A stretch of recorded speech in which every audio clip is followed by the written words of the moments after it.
သုံးထားတဲ့ခြေကနိုင်လွန်ခြေကိုသုံးထားပြီးတော့အက်က3 mm ကိုသုံးထားပါတယ်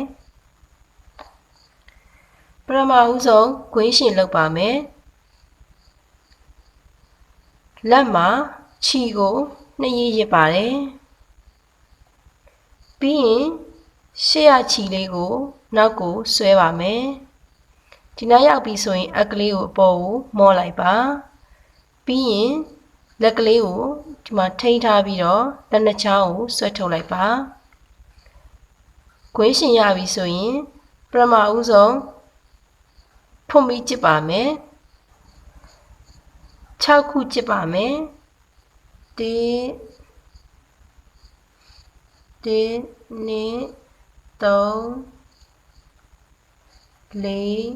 5 6 3ခုမြောက်ဖွင့်ပြီးထဲမှာမှတ်ချိတ်ကလေးမှတ်ခဲ့ပါမယ်1 2 3ခုမြောက်ဖွင့်ပြီးထဲမှာမှတ်ခဲ့ပါတယ်ပြီးလို့ရှိရင်ဒီကွင်းထဲမှာတိုင်ရှည်တိုင်းထိုးပါမယ်အမှာခြီကိုတရရစ်ပါတယ်ကွင်းလေးထဲမှာအထက်ခြီဆွဲတိုင်ရှည်ထိုးမှဖြစ်တဲ့အတွက်ကြောင့်မို့လို့ရှေ့နှစ်ပင်ကိုအရင်ထုတ်ပြီးရင်နောက်နှစ်ပင်ကိုတစ်ခါထုတ်ပါတယ်တိုင်ရှည်ပြီးပြီဆိုရင်ဖွင့်ပြီး3ချက်ကျစ်မယ်1 2 3ပြီးရင်တိုင်ရှည်တိုင်းပြန်ထိုးပါမယ်အမှာခြီကိုတရရစ်တယ်ခွင်းထဲမှာအထက်ပြီးရင်ခြီဆွဲရှေ့နှစ်ပင်ကိုတစ်ခါထုတ်ပါတယ်ပြီးရင်နောက်နှစ်ပင်ကိုတစ်ခါထုတ်ပါတယ်ဖွင့်ပြီး3ချက်ပြန်ကျစ်ပါမယ်1 2 3တိုင်ရှည်ပြန်ထိုးမယ်အမှာခြီကိုတရရစ်ကွင်းထဲမှာအထက်ခြီဆွဲရှေ့နှစ်ပင်တစ်ခါနောက်နှစ်ပင်တစ်ခါထုတ်ပါတယ်ပြီးရင်ဖွင့်ပြီး3ချက်ပြန်ကျစ်မယ်1 2 3တိုင်ရှည်ပြန်ထိုးမယ်တရရစ်တဲ့ကွင်းထဲမှာအထက်ခြီဆွဲတိုင်ရှည်လေးထိုးလိုက်ပါတယ်ပြီးရင်ဖွင့်ပြီး3ချက်ပြန်ကျစ်မယ်1 2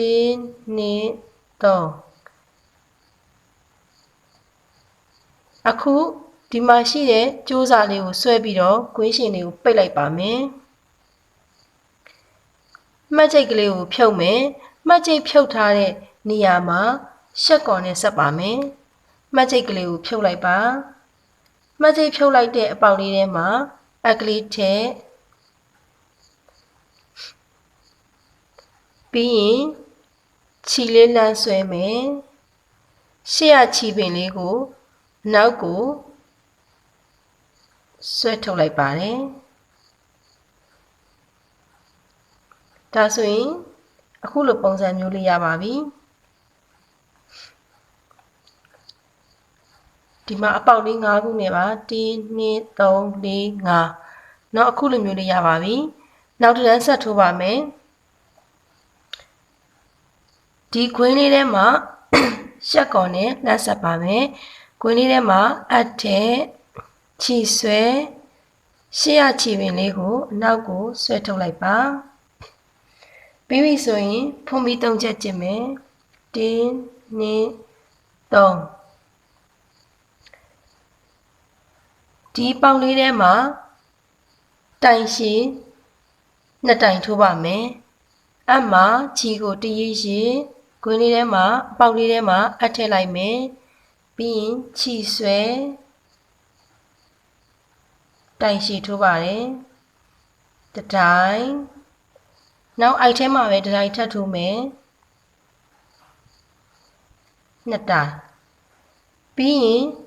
ဖွင့်ပြီး2ချက်ကျစ်ပါမယ်1 2အိုက်ထဲမှာတိုင်ရှည်3တိုင်ပြန်ထိုးမယ်တရရစ်တဲ့အဲ့ဒီပေါက်ထဲမှာပဲအထက်ခြီဆွဲတစ်တိုင်တရပြန်ရစ်အိုက်ထဲမှာပဲတိုင်ရှည်တစ်တိုင်ပြန်ထိုးမယ် နှစ်တိုင်းတရေရေတိုင်ရှိထိုး3တိုင်အခုလိုမျိုးလေးရပါပြီပြီးရင်ဒီဘက်ကအပေါက်လေးထဲမှာလဲတိုင်ရှိ3တိုင်ဖုံမီ2ချက်တိုင်ရှိ3တိုင်ထိုးပါမယ်တီးရစ်မယ်ဒီပေါက်လေးထဲမှာအထက်ချီဆွဲတိုင်ရှိတစ်ထိုင်ရပြီနှစ်တိုင်3တိုင်ပြီးရင်ဖုံမီ2ချက်ကျစ်မယ်1 2အဲ့ပေါက်ထဲမှာပဲတိုင်ရှိ3တိုင်ပြန်ထိုးမယ်1 2 3ဒီလိုမျိုးလေးရပါပြီအခုထိုးခဲ့တဲ့ပုံစံအတိုင်းပဲဒီပေါက်ထဲမှာလည်းတိုင်ရှိ3တိုင်ဖုံမီ2ချက်တိုင်ရှိ3တိုင်ထိုးမယ်ဟောဒီပေါက်လေးထဲမှာလည်းတိုင်ရှိ3တိုင်ဖုံမီ2ချက်တိုင်ရှိ3တိုင်ထိုးမယ်ဒီပေါက်လေးထဲမှာလည်းတိုင်ရှိ3တိုင်ဖုံမီ2ချက်တိုင်ရှိ3တိုင်ထိုးပါမယ်အဲ့နေရာဒီရောက်အောင်ဆက်ထိုးပေးပါနောက်ဆုံးတစ်ထိုင်လိုပါသေးတယ်အဲ့တစ်ထိုင်ထိုးတဲ့အခါမှာအရောင်လေးချိန်ပြပါမယ်တရင်းရစ်မယ်ပြီးတော့ခွင်းထဲမှာအထက်ချီဆွဲ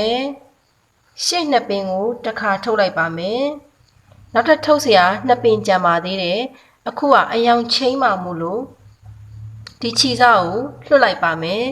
လွှတ်လိုက်ပြီးတော့ကိုပြောင်းမဲ့အရောင်လေးကိုယူလာပါယူလာပြီးတော့မှအကလေးထဲမှာထည့်ပြီးတော့အခုလိုမျိုးလေးဆွဲထုတ်လိုက်ပါဒါဆိုရင်အရောင်ပြောင်းပြီးသားဖြစ်သွားပါပြီနောက်တစ်တန်းဆက်ထိုးပါမယ်နောက်တစ်တန်းထိုးဖို့အတွက်အောက်မှာထိုးထားတဲ့ပထမဦးဆုံးထိုးထားတဲ့ဖုံမီ3ချက်ရဲ့ထိပ်ဆုံးအပေါက်ထဲမှာရှက်ကော်နဲ့ဆက်ပါမယ်ရှေ့ရချီပင်လေးကိုအနောက်ကိုဆွဲထုတ်ပါပြီးရင်နောက်ကရက်ပေါက်ထဲမှာလည်းရှက်ကော်နဲ့ဆက်ပါမယ်နောက်ကရက်ပေါက်ထဲမှာလည်းအထက်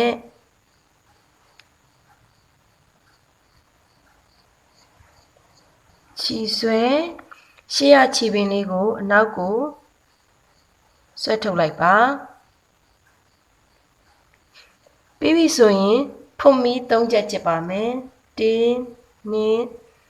3ဒီကြံတဲ့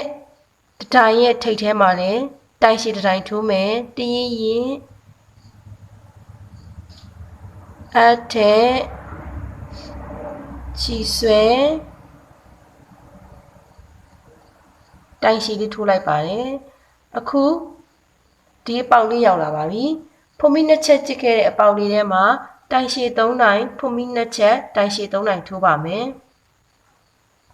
တရင်းရင်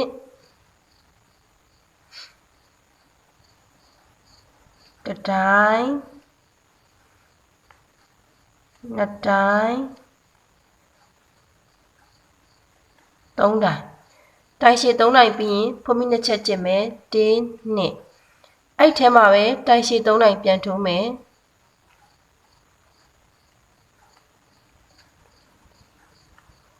1 2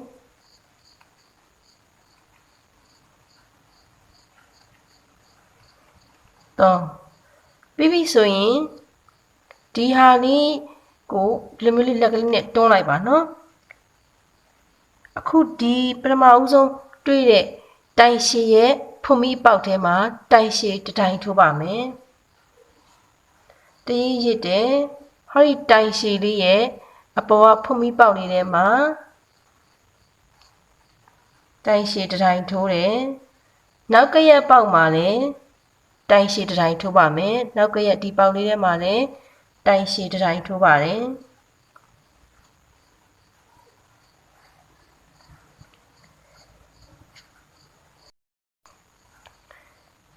ဒီနှစ်ပေါက်ကိုကြော်ပါမယ်ဒီပေါက်ထဲမှာတိုင်ရှည်တစ်တိုင်ထိုးပါမယ်1 2ပေါက်ကြော်တတိယပေါက်ထဲမှာတိုင်ရှည်ထိုးပါတယ်နောက်ကရက်ပေါက်ထဲမှာလည်းတိုင်ရှည်ထိုးပါမယ်ပြီးပြီဆိုရင်အခုဖွန်မီနှစ်ချက်ကြစ်ခဲ့တဲ့အပေါက်လေးထဲမှာ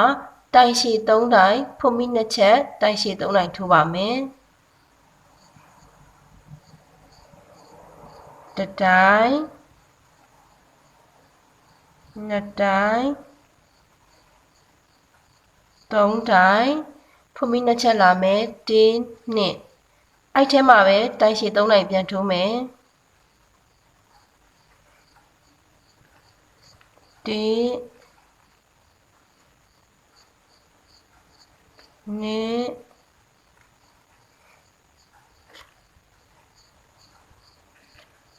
3 ပြီးပြီဆိုရင်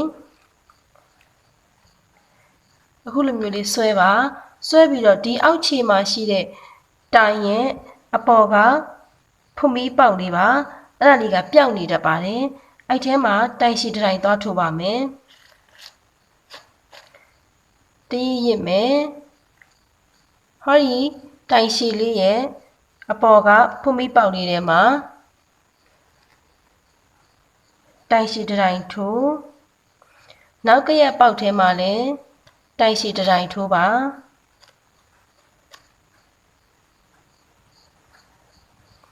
ပြီးရင်နှစ်ပေါက်ကိုကြော်နှစ်ပေါက်ကိုကြော်ဒီပေါက်ထဲမှာတိုင်ရှည်ထိုးမယ်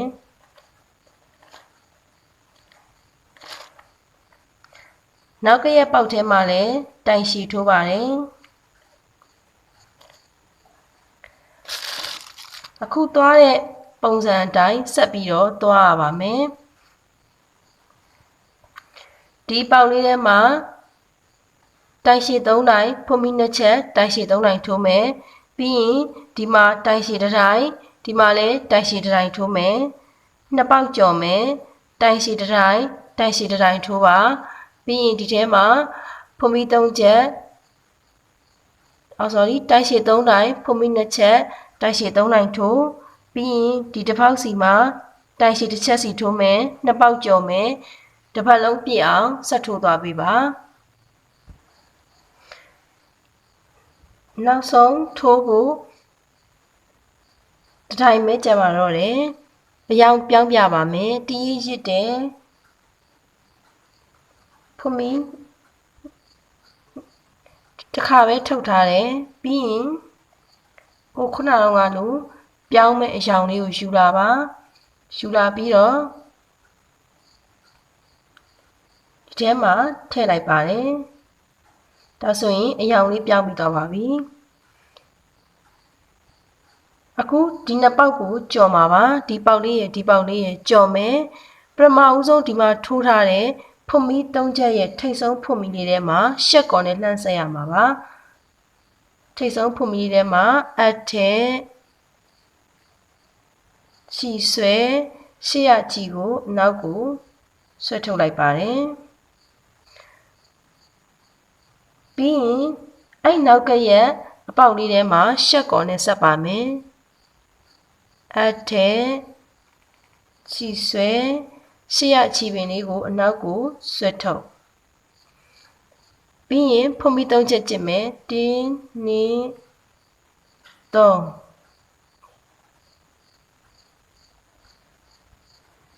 ဒီမှာ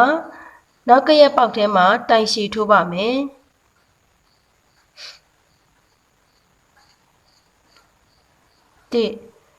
ဒီနောက်ကရက်ပေါက်ထဲမှာလည်းတိုင်ရှည်တစ်တိုင်ထိုးမယ်နောက်ကရက်ပေါက်ထဲမှာလည်းတိုင်ရှည်တစ်တိုင်ထိုးပါမယ်ပြီးရင်ဒီပေါက်လေးထဲမှာတိုင်ရှည်3တိုင်ဖွန်မီ2ချက်တိုင်ရှည်3တိုင်ထိုးပါမယ်ဒီ